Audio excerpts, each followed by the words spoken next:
জয় গুরু, সুপ্রভাত। হরি ওম। ওম অখণ্ড সংহিতা বা অখণ্ড মণ্ডলেশ্বর শ্রী শ্রীমৎ স্বামী স্বরূপানন্দ পরমহংসদেবের অমৃতময় উপদেশবাণী, ত্রয়োদশ খণ্ড।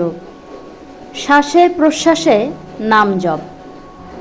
জিহ্বার উচ্চারণ না করিয়া শ্বাসে প্রশ্বাসে তোমাকে নাম জপ করিতে বলিয়াছিলাম। স্বাভাবিক শ্বাসে এবং স্বাভাবিক প্রশ্বাসে নাম জপ করিবে। প্রতি শ্বাসে একবার, প্রতি প্রশ্বাসে একবার নাম স্মরণ করিতে হইবে। শ্বাস কিংবা প্রশ্বাসের উপরে বিন্দুমাত্র বল প্রয়োগ করিবে না।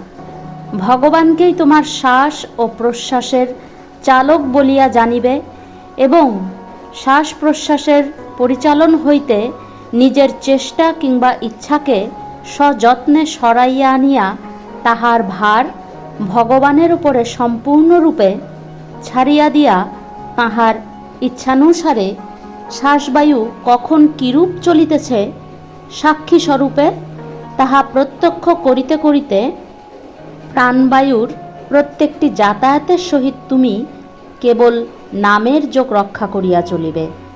নামকে ভগবানের সাক্ষাৎ মূর্তি জানিয়া প্রেম পূর্ণ চিত্তে নামের সেবায় রত হইবে। হরি ওম।